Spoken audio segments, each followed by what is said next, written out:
Então nós temos que destruir essa sabedoria, temos que impedir que essa sabedoria haja na nossa vida. Então a prática, a nossa vida diária, o resultado do nosso ensino, nós vamos ver se está produzindo para o reino de Deus ou para o reino de Satanás.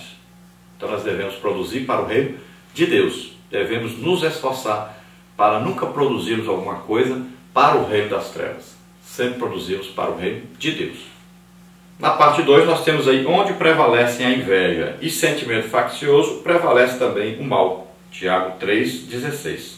Vamos ver aí, tópico 1, a maldade do coração humano. Tópico 2, a inveja e a facção instauram a desordem. E tópico 3, obras perversas. No tópico 1 nós temos aí a maldade do coração humano. Quem quiser ser realmente o maior, deve tornar-se o menor de todos. E aquele que desejar o lugar de governo, tem de se apresentar como servo. É o que ensina o Senhor Jesus nos Evangelhos. Veja Mateus 20, 25 a 28, Marcos 10, 42 a 45, Lucas 22, 24 a 27. Apesar de a vaidade e a ambição serem sentimentos que despertam desejos latentes no ser humano, como está em Provérbios 17, 20, os discípulos de Cristo não podem permitir que tais desejos os dominem. A Bíblia declara que o coração do homem é mau continuamente. Ele já acorda de manhã pensando em fazer alguma coisa ruim. Mas nós que nascemos de novo, as coisas velhas passaram, tudo se fez novo. Nós temos que começar uma vida nova agora, produzindo para o reino de Deus, vivendo para o reino de Deus, segundo o reino de Deus. Então, no reino de Deus é o oposto do reino dos homens. No reino dos homens, quem se senta à cabeceira da mesa e é servido por todos é que é o maior. No reino de Deus, aquele que serve é que é o maior. Então, o menor aqui para o reino da terra é o maior no reino de Deus. Então, maior no reino da terra, aquele que se senta à cabeceira da mesa e é servido por todos. Maior no reino de Deus é aquele que lava os pés de todos, é aquele que serve a todos, é aquele que é considerado escravo, que é considerado menor para o reino dos homens, é que é o maior no reino de Deus. Então, para se tornar maior no reino de Deus, tem que se tornar menor no reino dos homens. Então, para servir. Então, nós que trabalhamos com o ensino da palavra de Deus, nós devemos nos lembrar que nós estamos aqui para servir e não para sermos servidos. É uma grande reclamação que existe aí por parte dos professores, daqueles que ensinam a palavra de Deus, porque existe uma falta de reconhecimento desse trabalho. Muitas vezes as pessoas reclamam, a escola bíblica dominical não é reconhecida, os professores não são reconhecidos, não existe um elogio por parte da liderança, uma consideração. Mas nós temos que aprender uma coisa, o ensino, o resultado, o pagamento pelo nosso ensino, nós vamos receber é lá no céu. Enquanto as pessoas estão aqui na terra recebendo pagamento, elogio e tudo mais pelas coisas que estão fazendo, principalmente aí os pregadores, os cantores, recebem elogios, recebem altos salários. Então, eles estão recebendo aqui o galardão. Então, nós que ensinamos, nós sabemos que o verdadeiro galardão, o importantíssimo galardão, é para ser recebido lá em cima e não aqui embaixo. Então, nós temos que trabalhar aqui visando o reino de Deus. E o resultado desse trabalho nós vamos ver no reino de Deus. E nós vamos ver depois do arrebatamento, no tribunal de Cristo, é que vai ser reconhecido o nosso trabalho, e não aqui na terra. Quando vai chegando, principalmente aí, no meio do ano, né, final do ano, os professores vão aí desanimando, os diretores de escola, começa a ver aí uma falta dos alunos. É hora de reciclagem, é hora de fazer cursos com os professores, é hora de dar uma animada aí na escola bíblica dominical, uma mudança de professores de classe, é hora de chamar os conjuntos musicais, os corais para cantarem na escola, é hora de desenvolver um trabalho para melhorar. Então, não desanime, não desanime, esforça-te e tenha bom ânimo, é hora de se animar. Então veja só que os discípulos de Jesus queriam ser grandes, estavam discutindo sobre essa grandeza no reino de Cristo. Mas eles tinham visão aí de um reino material, de um reino humano. E Jesus ensinou para eles, olha, aqui o reino humano é assim, mas o reino espiritual é diferente. Então aqui vocês, para serem grandes, têm que ser pequenos. Vocês, para serem servidos, têm que aprender a servir. Então, Jesus ensina para eles a noção do reino espiritual e dizendo para eles que o reino dos céus é diferente do reino dos homens.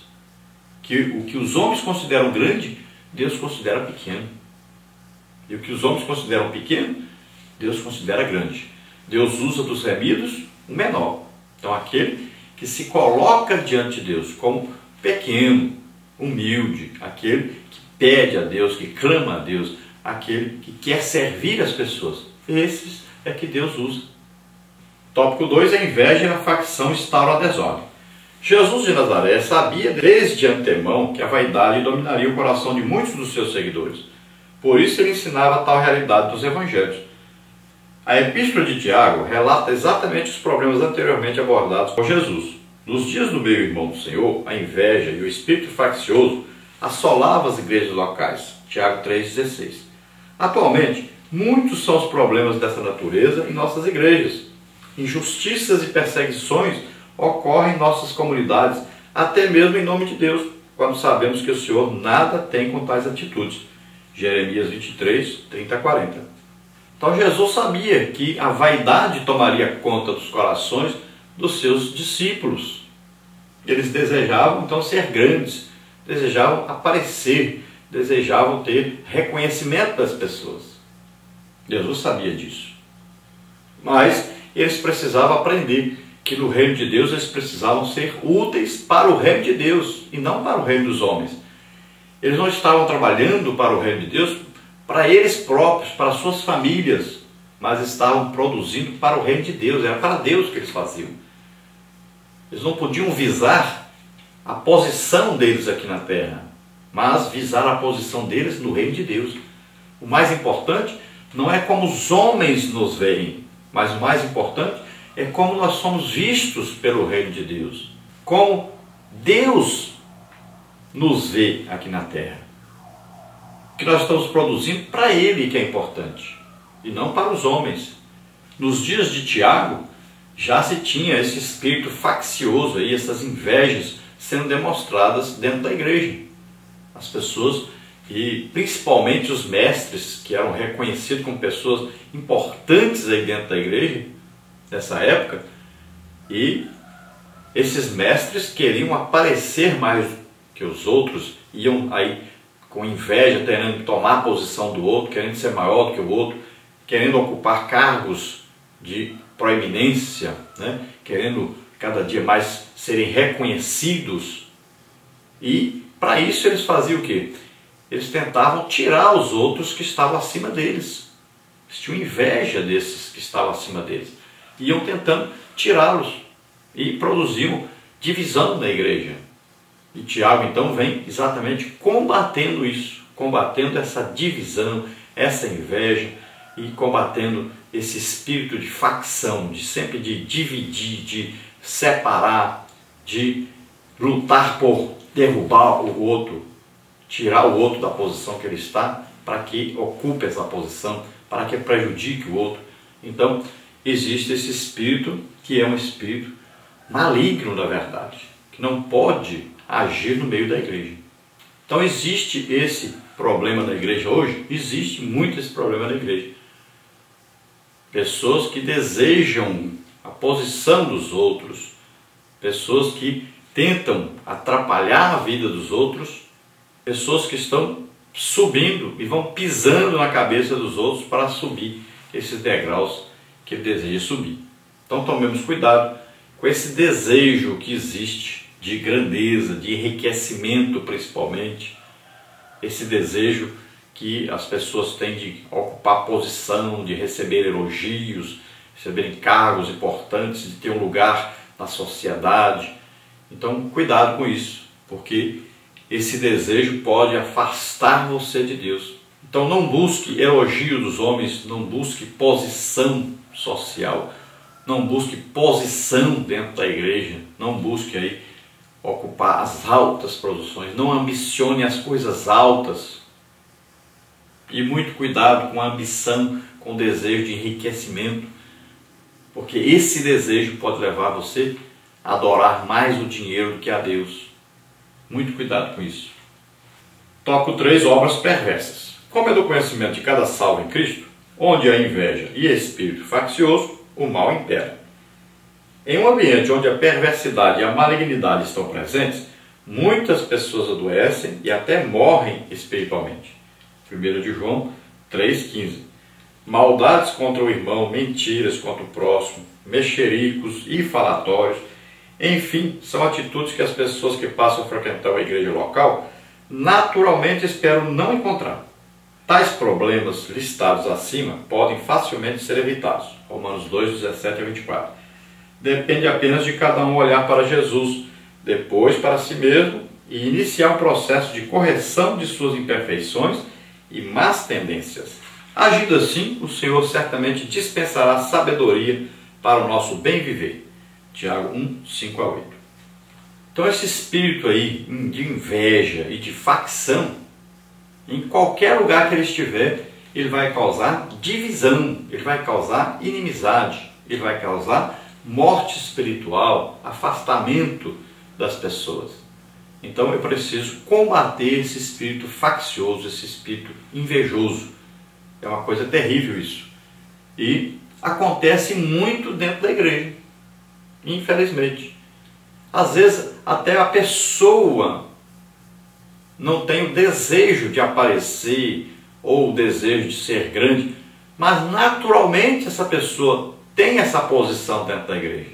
Acontece daqueles que vão perseguir essa pessoa, que vão combater, que vão falar mal, que vão tentar derrubar essa pessoa, porque ele ocupa uma posição que é natural dele, que é uma posição conquistada ao longo dos anos, ao longo da sua vida, e uma prática de comunhão que essa pessoa tem com Deus. Então, leva sempre a esse espírito, muitas vezes, a agir dentro da igreja, o espírito de inveja, às vezes até um temor de alguém de perder a posição dele para essa pessoa e tal.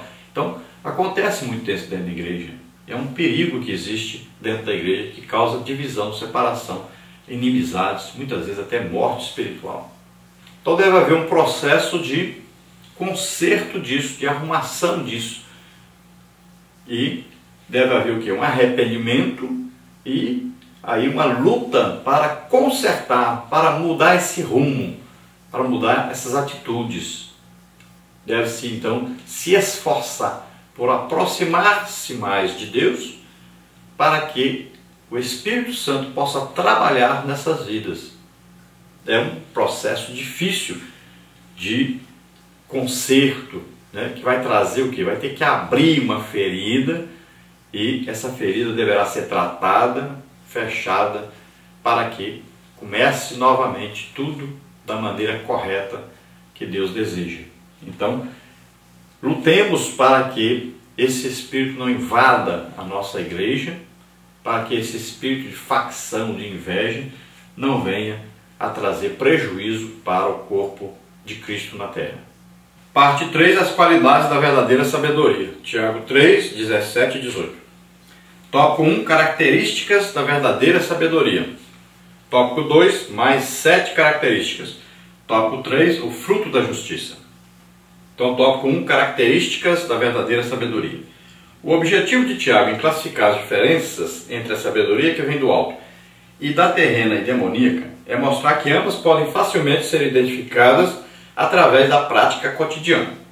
A primeira qualidade da sabedoria que vem do alto, ressaltada pelo líder de Jerusalém, é a pureza. O termo é um adjetivo grego, aginos, que se refere àquilo que é sagrado, casto e sem mancha. A sabedoria que vem do alto é pura, não no sentido humano da palavra, mas algo que vem exclusivamente de Deus para nós. Então Tiago vai demonstrar aí a diferença entre essas sabedorias, a sabedoria do alto, que vem de Deus, e a sabedoria aí humana, terrena, demoníaca.